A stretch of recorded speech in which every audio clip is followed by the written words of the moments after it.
तो आज मैं आपको एक अनोखी रहस्यमय कहानी सुनाऊंगा। अगर आप चैनल पर नए हैं तो अभी सब्सक्राइब कर ले तथा कहानी पूरा देखें। अंत में एक अनोखा रहस्य छुपा है। धन्यवाद। तो सुनिए। प्राचीन समय की बात है। वाराणसी के पास एक छोटा सा गांव था जहां माधव नाम का एक कुम्हार रहता था।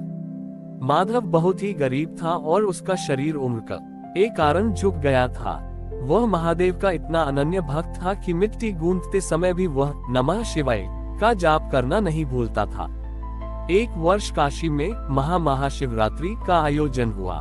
राजा ने घोषणा की कि पूरे देश के सर्वश्रेष्ठ भक्तों को महल में आमंत्रित किया जाएगा, जहां वे महादेव को अपनी भेंट अर्पित करेंगे।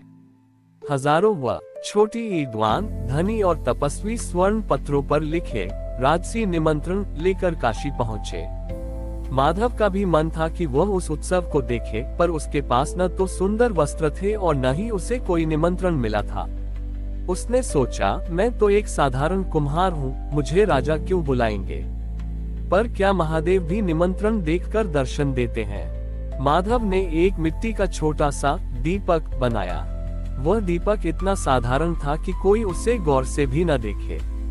उसने उस पर कोई नक्काशी नहीं की, बस अपने अंगूठे से उस पर एक निशान बना दिया। यह उसका महादेव के प्रति प्रेम का चिन्ह था। शिवरात्रि की रात आए। महल के मुख्य द्वार पर पहरेदार खड़े थे। जिसके पास सोने का निमंत्रण पत्र था, उसे ही अंदर जाने दिया जा रहा था। माधव किनारे खड़ा रहा। तभी एक दिव्य तेज वाला वृद्ध पुरुष माधव के पास आया और बोला, बेटा, क्या तुम्हारे पास निमंत्रण है? माधव ने सिर झुकाकर कहा, नहीं महाराज, मैं तो बस इस मिट्टी के दिए को प्रभु के चरणों तक पहुंचाना चाहता था। उस वृद्ध ने मुस्कुराकर माधव का हाथ पकड़ा और उसे भीड़ के बीच से सीधा गर्भगृह की ओर ले जाने लगा। आश्चर्य की बात ये थी कि किसी पहरेदार ने उन्हें नहीं रोका। जैसे ही वे मुख्य शिवलिंग के पास पहुंचे, वहां बड़े बड़े राजा और विद्वान अपनी कीमती भेंट चढ़ा रहे थे। कोई हीरा, कोई मणिया, तो कोई स्वर्ण अलंकार। माधव ने संकोच के साथ अपना वह मिट्टी का दिया शिवलिंग के पास रख दिया। जैसे ही उसने वह दिया रखा, अचानक महल के हजारों रत्न जड़ित झाड़ फानूस बुझ गए। पूरे मंदिर में गहरा अंधकार छा गया।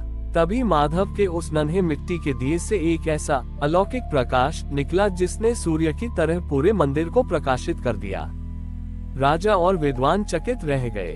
उन्होंने देखा कि उनके द्वारा चढ़ाए गए स्वर्ण और हीरे काले पड़ गए थे, जबकि वह मिट्टी का दिया पारसमणि की तरह चमक रहा था। साक्षात महादेव उस वृद्ध पुरुष के रूप से प्रकट होकर अपने असली स्वरूप में आ गए। महादेव की वाणी गूंजी, भक्तों, तुम निमंत्रण की खोज में थे, पर माधव स्वयं निमंत्रण बन गया।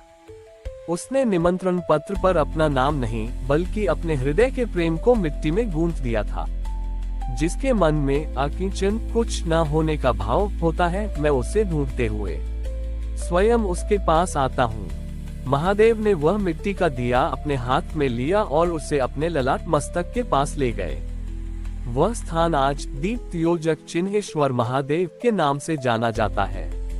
ये कथा हमें सिखाती है कि ईश्वर के दरबार में प्रवेश के लिए किसी बाहरी योग्यता या अधिकार पत्र की आवश्यकता नहीं है।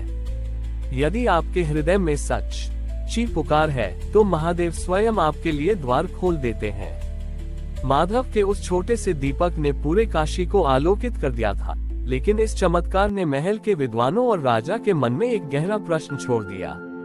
राजा ने महादेव के चरणों में गिरकर पूछा, प्रभु, हमने तो शास्त्रों के अनुसार सबसे शुद्ध और कीमती वस्तुएं अर्पित की, फिर भी आपने इस साधारण मिट्टी के दिए को ही अपना मस्तक आभूषण क्यों बनाया?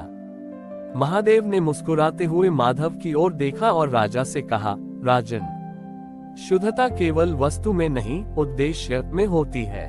माधव का दिया इसलिए विशेष है क्योंकि इसमें जो तेल जल रहा है, वह बाजार का नहीं, बल्कि इसके परिश्रम का निचोड़ है। कहानी तब और आगे बढ़ी जब अगले दिन राजा ने माधव को अपने दरबार में बुलाया और उसे राज्य का मुख्य कुंभकार नियुक्त करने का प्रस्ताव दिया। राजा ने कहा, माधव, तुम अब मिट्टी के ऐसे ही दिव्य पात्र बनाओ जो हमारे पूरे साम्राज्य के मंदिरों में जलाए जाएंगे। माधव ने विनम्रता से हाथ जोड़कर कहा, क्षमा करें महाराज, लेकिन मिट्टी के दिए को दिव्य में नहीं, अभाव बनाता है। जब तक मैं गरीब था, मेरे पास महादेव को देने के लिए केवल मेरी मेहनत थी। अब जब मेरे पास वैभव होगा, तो मेरे दियों में वह प्यास नहीं रहेगी जो उन्हें चमका सके। तभी नगर में एक संकट आया। गंगा के तट पर एक भीषण महामारी फैलने लगी। लोग बीमार पड़ने लगे। वैद्य और हकीम हार गए। राजा ने माधव से कहा, क्या तुम्हारा वह चमत्कारी दिया इस अंधेरे को दूर कर सकता है? उद्धरण चिन्ह। माधव मंदिर गया और उसने एक नया दिया बनाया। इस बार उसने उसमें तेल नहीं डाला। उसने गांव के उन सभी लोगों को इकट्ठा किया जो स्वस्थ थे। उसने कहा, महादेव का प्रकाश तभी काम करेगा जब हम अपने भीतर की करुणा का तेल जलाएंगे। माधव ने हर बीमार व्यक्ति के घर के बाहर एक खाली मिट्टी का दिया रख दिया और स्वस्थ लोगों से कहा कि वे अपने हिस्से का थोड़ा सा समय और सेवा उन दियों के पास बैठकर प्रार्थना में बिताएं। जैसे जैसे लोग एक दूसरे की सेवा करने लगे, वे खाली दिए अपने आप जलने लगे। ये सेवा की ज्योति थी। जहाँ जहाँ वह दिया जलता, वहाँ से बीमारी और शोक दूर होने लगा। राजा ने देखा कि माधव का चमत्कार मिट्टी में नहीं, बल्कि जोड़ने की शक्ति में था। अंत में जब महामारी शांत हुई, तो माधव वापस अपनी छोटी सी झोपड़ी में चला गया। उसने राजा के स्वर्ण सिंहासन को त्याग दिया। उसने जाते जाते पत्थर पर एक बात लिखी जो आज भी काशी के उस मंदिर के द्वार पर अंकित है। ग्रेटर देन परमात्मा को स्वर्ण की चमक से ज्यादा भक्त के पसीने की गूंज और निस्वार्थ सेवा की लौ प्रिय है। ग्रेटर देन महादेव की कृपा से वह स्थान अनाम योजक चिन्हेश्वर भी कहलाया गया, क्योंकि माधव ने अंत में अपना नाम तक मिटा दिया था ताकि केवल महादेव का प्रकाश दिखाई दे। ये कथा हमें सिखाती है कि जब हम ईश्वर को कुछ अर्पित करते हैं, तो वह भेंट की कीमत नहीं, बल्कि उस भेंट के पीछे छिपे हमारे समर्पण की गहराई को देखते हैं।